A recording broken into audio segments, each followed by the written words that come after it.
Hypothetical पे मत जाइए। जो यथार्थ है, जो हमने कहा था कि नहीं बनेगी तो न बनने देंगे, तो वही आज बनना सही है कि इस चुनाव में कुंडा में और बाबागंज में एक जाति का रंग देने का प्रयास किया गया।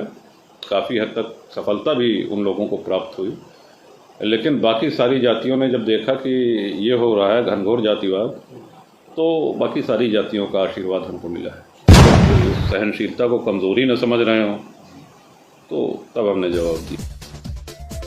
उत्तर प्रदेश में इस बार के विधानसभा चुनाव में कांग्रेस और बीएसपी का जहां लगभग अस्तित्व खत्म हुआ, तो वहीं जनसत्ता दल लोकतांत्रिक पार्टी 2 सीटों पर ऐतिहासिक जीत दर्ज करते हुए प्रदेश में एक नए विकल्प के रूप में उभरी। भाजपा गठबंधन ने 273 सीटों के साथ धमाकेदार जीत दर्ज की, तो सपा को 125 सीटों पर संतोष करना पड़ा।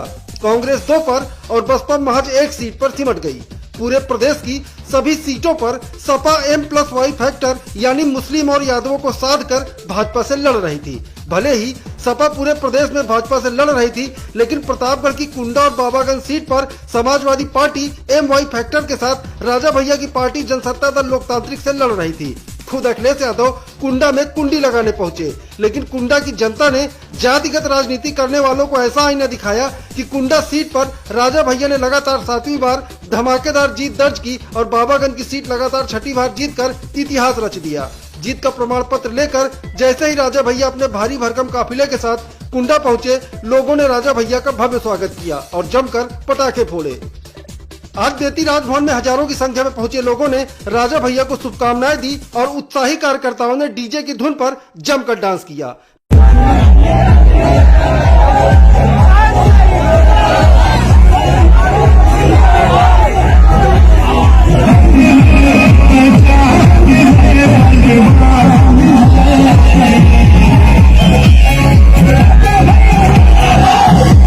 मीडिया से बात करते हुए राजा भैया ने कहा कि जातिवाद की राजनीति करने वालों को मैंने पहले ही कहा था कि न सरकार बन रही है और न बनने देंगे। सुनिए क्या कुछ कहा राजा भैया ने। तो अखिलेश यादव का कहीं कुछ आता, आपका एक बयान आया था कि अखिलेश यादव को सीएम नहीं बनेगा, कहीं कुछ ऐसे हालात बनते कि आपके सपोर्ट से कोई पार्टी बड़ी बनती है। ना, हाइपोथेटिकल पे मत जाइए। जो यथार्थ है, जो हमने कहा था कि नहीं बनेगी तो न बनने देंगे, तो वही आज बनना। बहुजन समाज पार्टी को लेकर एक सवाल था, जिस पार्टी के मुखिया लगातार आपके पीछे पड़ रहे अतीत में, वो पार्टी आज 1 सीट पे आके सिमट गई। इतिहास एक तरह से हमारे लिए तो ये प्रसन्नता की बात है कि पहली बार जनसत्ता दल ने विधानसभा चुनाव में प्रवेश किया और 2 सीटों से जो है खाता खुला।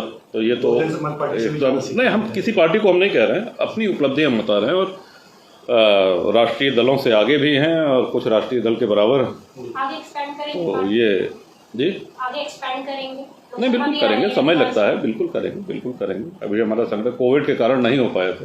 अभी जिस तरह से जैसे कि अविनाश ने बोला कि ऐतिहासिक हो रहा है कि बसपा की मिनिमम गए गुजरे हालात में भी हम 20 सीटें एक्सपेक्ट कर रहे थे, अदरवाइज हम लोग 40 एक्सपेक्ट कर रहे थे, लेकिन मतलब एक तरह से पूरे समीकरण मिल गए। आगे के समय में यूपी की राजनीति को किस तरह से देखते हैं, मतलब कि बसपा जो है जिस तरह से विलय या अपने आत्मघाती जो भी उसने फैसले लिए, बसपा के बिना यूपी की राजनीति हमारे ख्याल से इतनी आपको चर्चा भी नहीं करनी चाहिए, क्योंकि आप राजनीति की चर्चा कर रहे हैं, उत्तर प्रदेश को जो फैक्टर प्रभावित कर रहे हैं उनको कर रहे हैं। तो अब ये तो आप जान ही रहे हैं कि वो नॉन एंटिटी हो चुके हैं।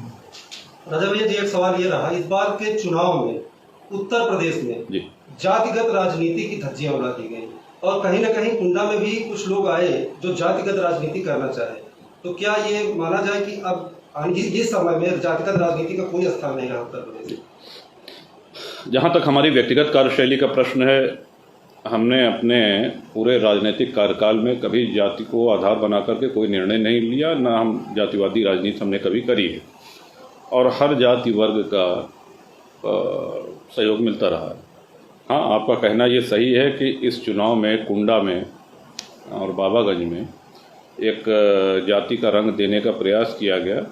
काफ़ी हद तक सफलता भी उन लोगों को प्राप्त हुई, लेकिन बाकी सारी जातियों ने जब देखा कि ये हो रहा है घनघोर जातिवाद, तो बाकी सारी जातियों का आशीर्वाद हमको मिला है। कुंडा में एक बात कहते हैं, सरकार से पहले राजा भैया का दरबार, आज हमने देखा भी आपका दरबार लगा हुआ था, सरकार जब बनेगी जब उसका दरबार लगेगा तब। नहीं, देखिए, जलवा शब्द तो हम नहीं प्रयोग करना चाहेंगे, लेकिन हाँ, इतने वर्षों से काम करते करते जनता का विश्वास हमको प्राप्त है। ये हम अपना सौभाग्य मानते हैं, अपनी खुशकिस्मती मानते हैं। सर, अभी तक आप निर्दलीय थे और जी। अब पार्टी के रूप में पहली बार विधायक बन के जा रहे जी। हैं, तो दोनों का अनुभव कैसे देख रहे हैं आप? दोनों? उत्साह कैसे देख रहे हैं? पहले का उत्साह और अब पार्टी के रूप में जा रहे हैं। नहीं, बिल्कुल पार्टी की प्रगति को देख करके उत्साहित हैं और पार्टी का भी विस्तार हो। अभी अगले 1 साल में और भी राज्यों में चुनाव है, मध्य प्रदेश में भी चुनाव होने वाले हैं 24 से में, तो वहाँ भी अब आपकी पार्टी ये हम लोग विचार करेंगे। अगर ऐसा कुछ होता है तो फिर बिल्कुल आपको बताएंगे। अभी क्योंकि पार्टी है तो कोई भी निर्णय हमारा निजी नहीं हो सकता है, और अगर ऐसा कुछ होना होगा तो बिल्कुल आपको होगा। सर, एक आपने बयान दिया था, न बली न बनक दे, जी। तो वो चरितार्थ हो गया, वो सही में जी, सिद्ध हो बहुत गया। धन्यवाद इसके लिए। तो आप सर इतना अनुभव लेके बैठे थे, पहले से आपको अंदाजा हो गया था? हमको अंदाज़ा था, और अंदाज़ा के अलावा देखिए, एक के बाद एक 2-3 जनसभाओं में जिस तरह की छीटाकशी हुई, जो भाषा प्रयोग की गई, जो कमेंट किए गए, तो वो सभ्य राजनीतिक भाषण की श्रेणी में नहीं आता है। तो शुरू में तो हम नहीं जवाब दे रहे थे, लेकिन बाद में ऐसा लगा कि मतलब इस सहनशीलता को कमज़ोरी न समझ रहे हो, तो तब हमने जवाब दिया। 11 है, आपने कहा 11 भी आएगी, 10 के बाद 11 है। बिल्कुल 11 आ गए। देखिए, सर्वत्र शांति है एकदम। कुंडा बाबागंज की जनता को क्या कहना चाहेंगे? कुंडा और बाबागंज के सम्मानित सभी जनता, सभी समर्थक, जनसत्ता दल के सभी पदाधिकारियों को हृदय से आभार व्यक्त करता हूं इस शानदार जीत की। और आभार और धन्यवाद जैसे शब्द बड़े छोटे पड़ जाते हैं, उनको सिर्फ सेवा करके ही कुछ पूर्ति की जा सकती है। एक तरफ पूरे स्थापित राजनीतिक दल थे और एक तरफ नवगठित जनसत्ता दल, लेकिन सारे दलों को ठुकरा करके कुंडा और बाबागंज की जनता ने जनसत्ता दल पे भरोसा किया है। ये अपने साथ बहुत से दायित्व, बहुत सी जिम्मेदारियां भी लेके आता है, उनकी भी पूर्ति करनी है। और पुनः एक बार सभी मतदाताओं को आभार व्यक्त करते हैं।